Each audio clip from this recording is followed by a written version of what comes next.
What's up guys, Miss Bess here, back with another Star Wars Galaxy of Heroes commentary video, and this video is a little unexpected. I wasn't expecting to actually make this video until next week sometime, but I've been really lucky with the blueprint drops on some of the ships that I've been farming, so I am actually able to bring you the very first Ship Ability Mats challenge that I will be getting some Zetas from.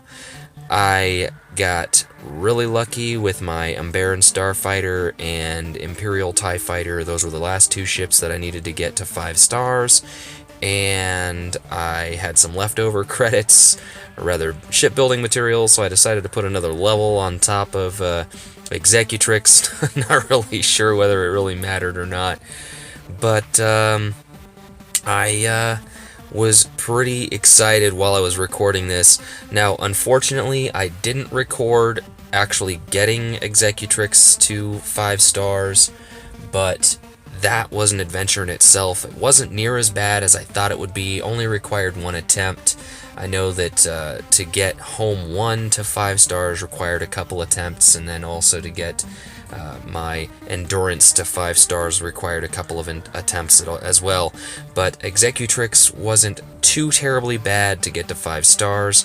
I did use a Geonosian Spy who my pilot was only in the 40s or 50s, and gear 5 maybe gear 6.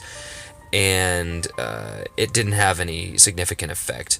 Now granted, my other dark side ships were a 5-star First Order TIE Fighter with a Gear 8 pilot, Imperial TIE Fighter with a Gear 10 6-star TIE Fighter pilot, and my Geonosian Soldiers Starfighter is 5 stars with a Gear 10 pilot, and Boba Fett's starship, his Slave 1, is at 4 stars, and my Boba Fett was at Gear 8 at the time that I defeated the challenge to get my 5-star Executrix.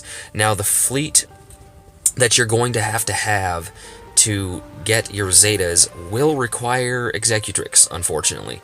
This, in my opinion, is the hardest of the ship challenges to actually get all of your ships to the point where you can actually compete with and actually accomplish.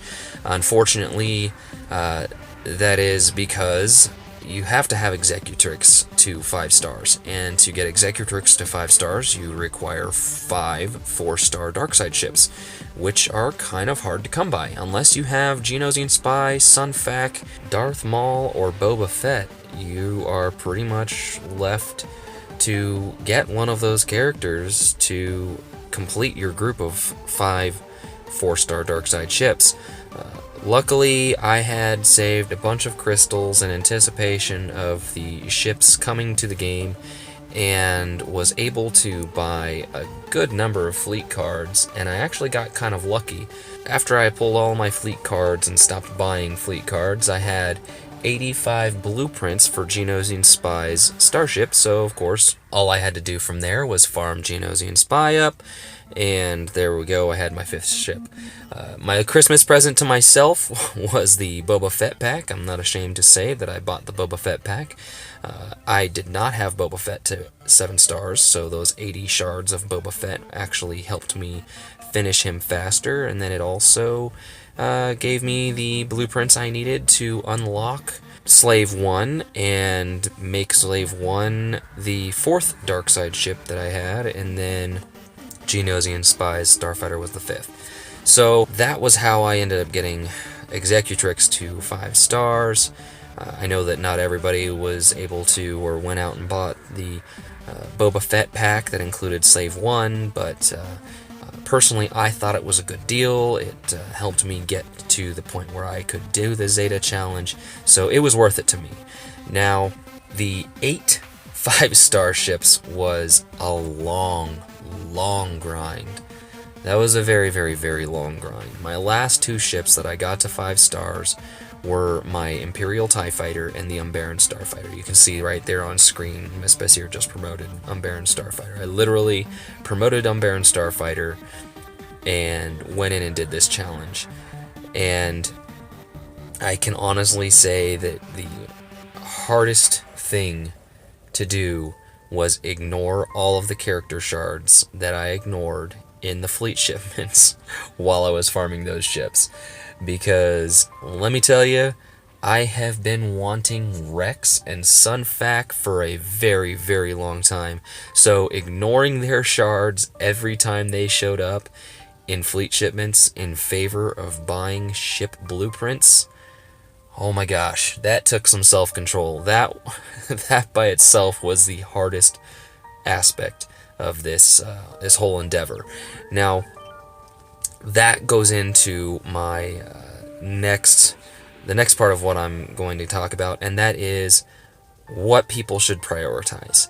Now, if you are not level 85 and you are a long ways from being able to Zeta a character, like you are just hitting level 60, you're just getting into ships, or even if you are just in the 70s, it's going to take a while before you can get past level 80, and once you hit level 80, the grind from 80 to 85 is really, really long, so you'll have plenty of time to be farming ships from Galactic War, fleet shipments, and the likes while you're leveling up. So it may not be so high demand for you, but if you are in your 80s, coming up on 85, and you are getting close to being able to Zeta a character while still leveling up a little bit, you may want to be ignoring character shards in fleet shipments.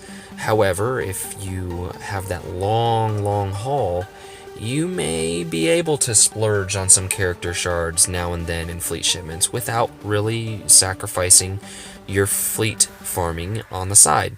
So my recommendation for the average player who is leveling up and has the time, it would be to not worry so much about farming ships exclusively, but I would only focus on one character at a time while you're farming ships from your fleet shipments. Now, I wouldn't go and say, I'm going to buy every Rex, every Sunfac, and every Darth Maul shard pack that I see in fleet shipments and only farm ships as a second thought. I would probably try and only farm one character at a time while you're farming ships, but definitely do the same thing with ships. Try to focus on 2 ships at most.